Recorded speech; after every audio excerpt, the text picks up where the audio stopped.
ओम दुर्गायै नमः। आइए आरंभ करते हैं श्री देवी भागवत पुराण का अध्याय 41वां।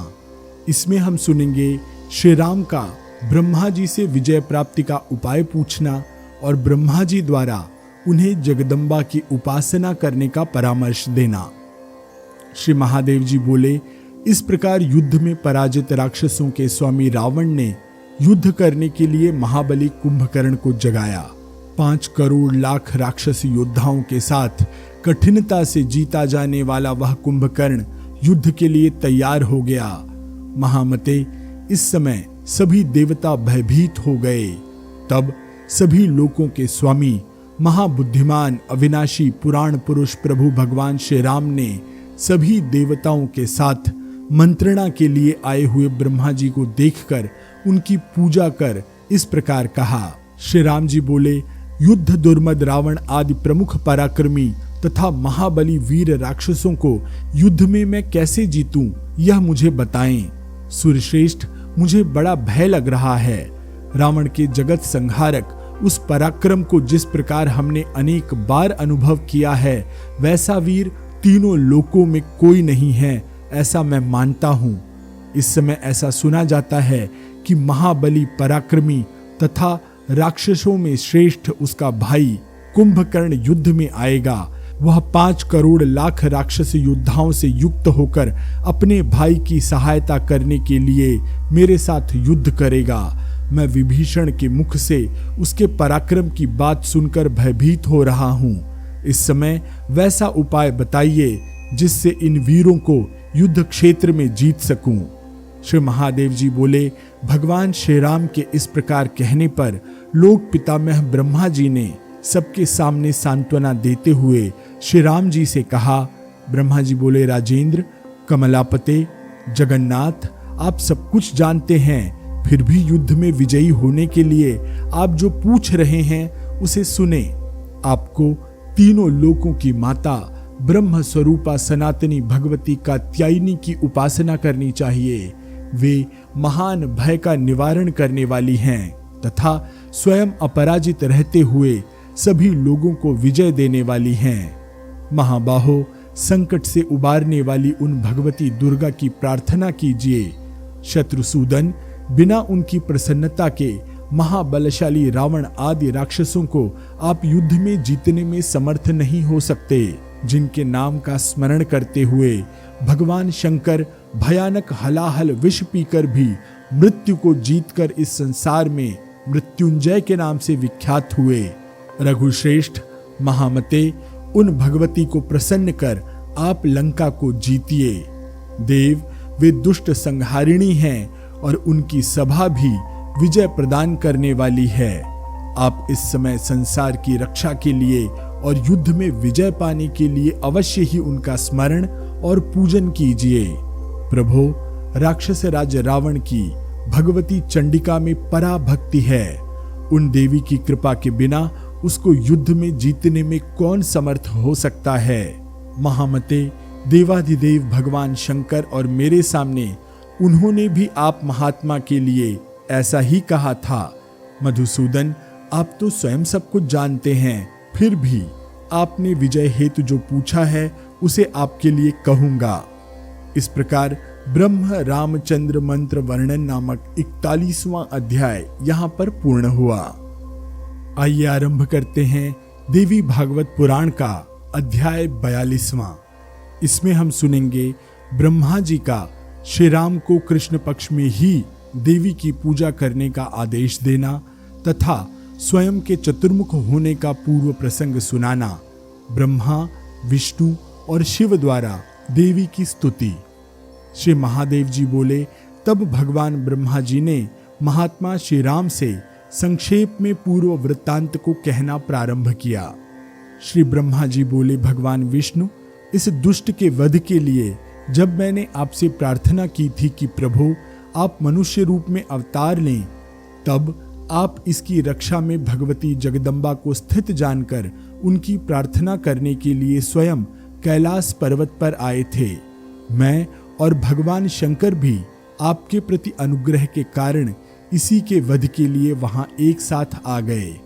तब आपने महामाया जगदम्बिका को बार बार साष्टांग प्रणाम करके कहा था, देवी शिवे, आप मुझ पर प्रसन्न हो।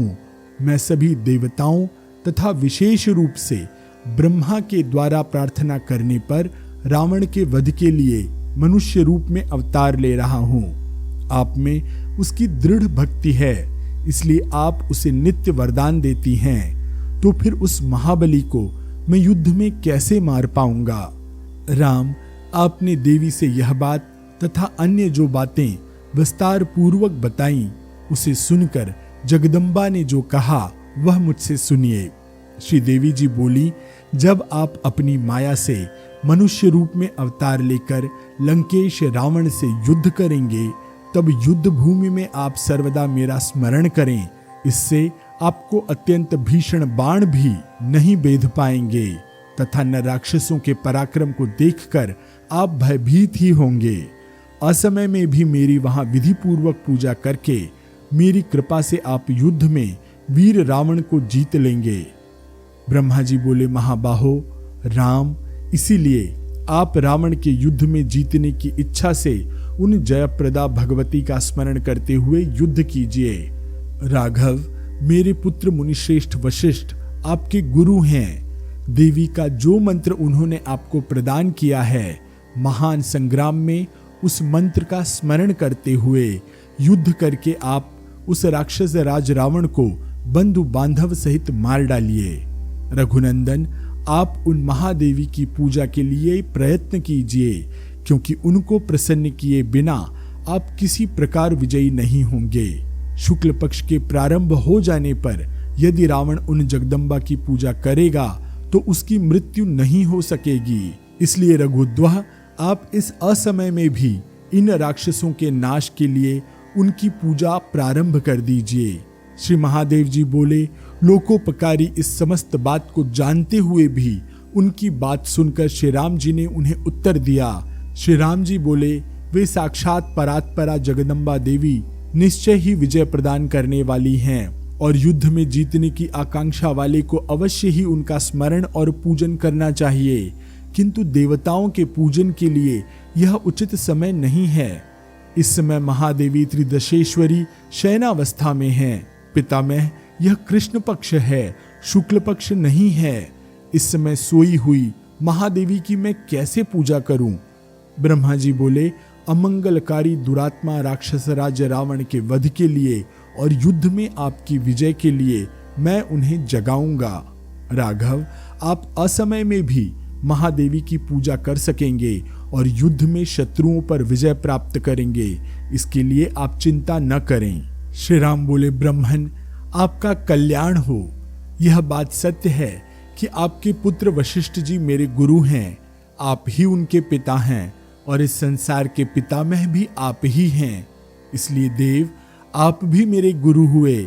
मैं भगवती चंडिका की पूजा करूंगा, क्योंकि मैं युद्ध करने में स्वयं अशक्त हूं और मेरे लिए युद्ध जीतना संभव भी नहीं है। फिर भी जगदम्बा की कृपा से मैं रावण को जीत सकूंगा। यदि वह रावण भी शुक्ल पक्ष में देवी सूरेश्वरी की पूजा करेगा और यदि देवी जगदम्बा उसकी पूजा से प्रसन्न होकर स्वयं उसे वर दे देती हैं, तब फिर मैं युद्ध में उस भयंकर पराक्रमी को कैसे मार पाऊंगा?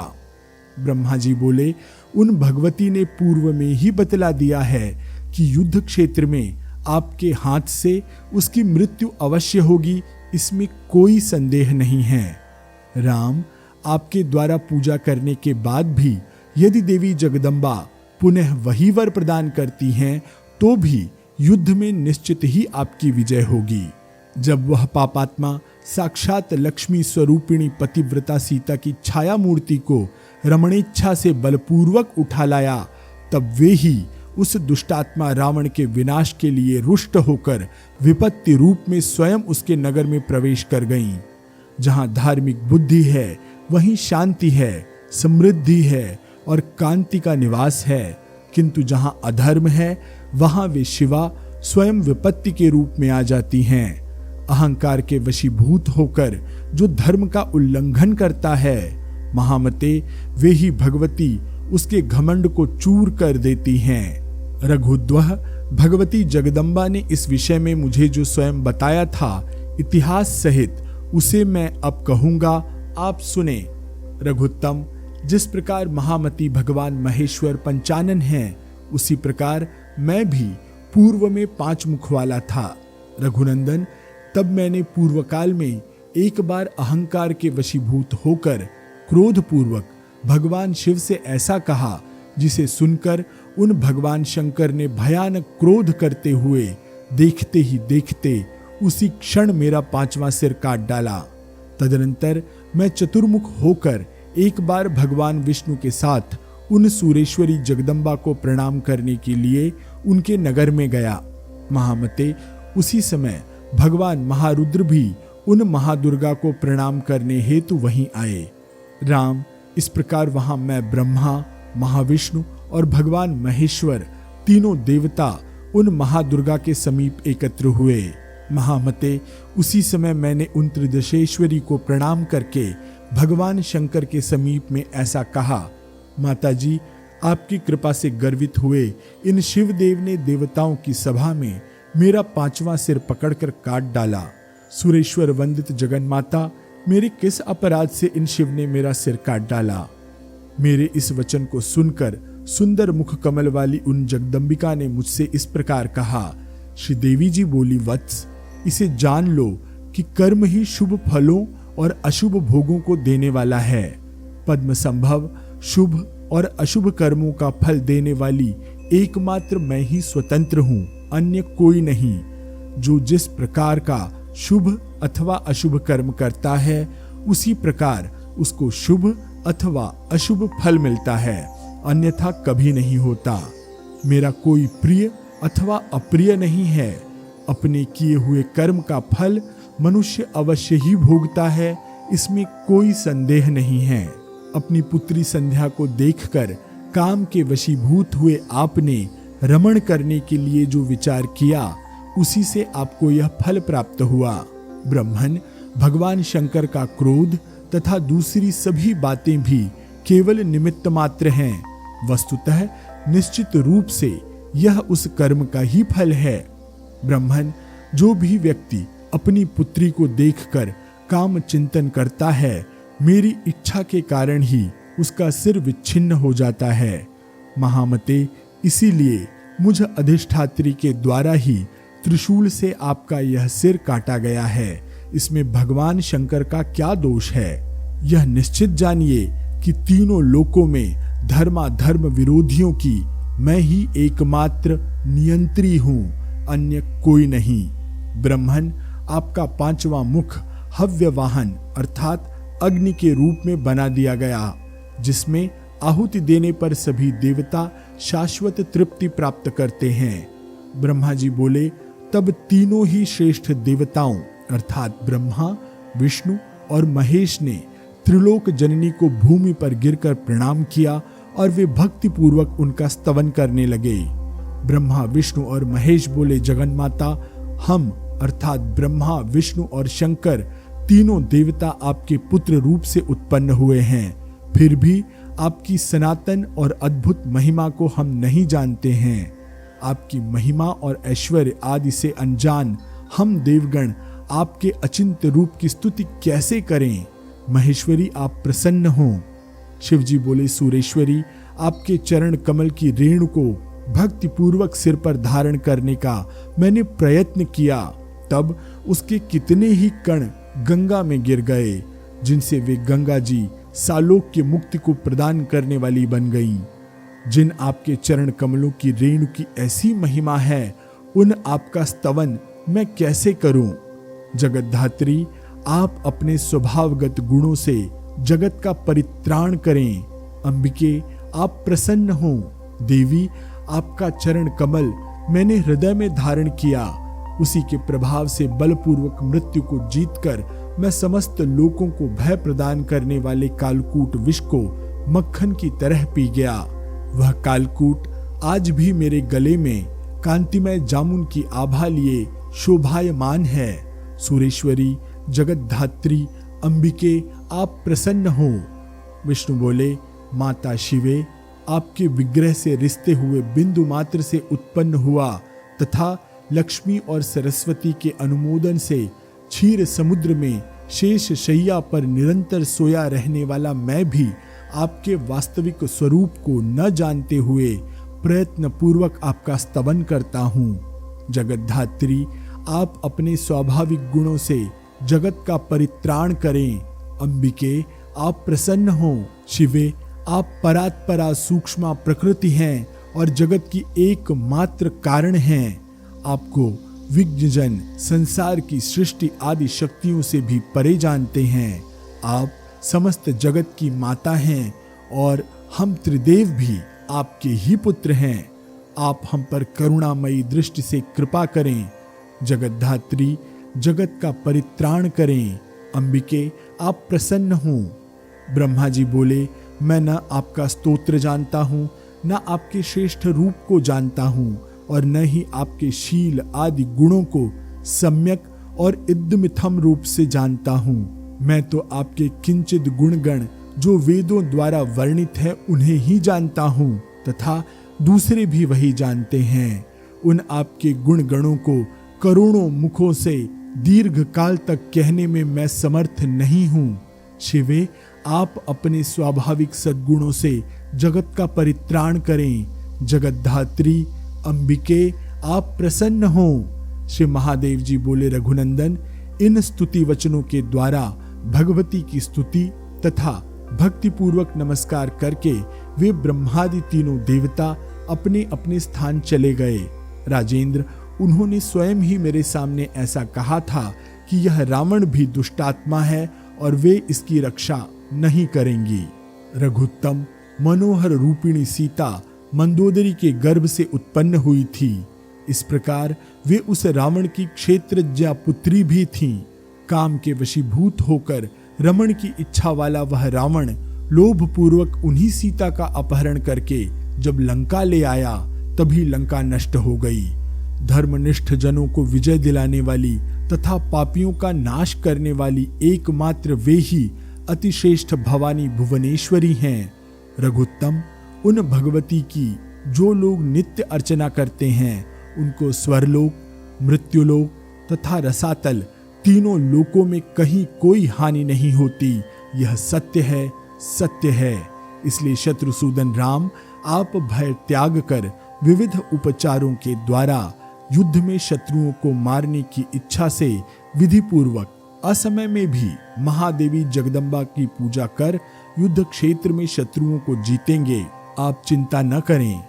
रघुत्तम, जहां देवी जगदम्बा की सम्यक रूप से पूजा होती है वहां धर्म विकसित होकर विजय प्रदान करता है तथा जहां अधर्म होता है वहां ये देवी जगदम्बा विपत्ति के रूप में अवस्थित रहती हैं। आप सात्विक प्रकृति के हैं, संपूर्ण जगत का कल्याण करने वाले हैं तथा न्याय के पथ पर चलने वाले हैं।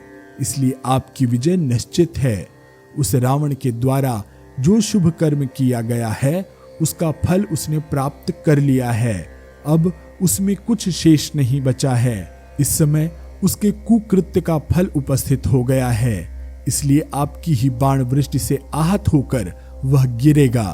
राम, आप स्थिर होकर देवी जगदम्बा की भक्ति पूर्वक पूजा कर लंकापति रावण को मारेंगे, इसमें कोई चिंता की बात नहीं है।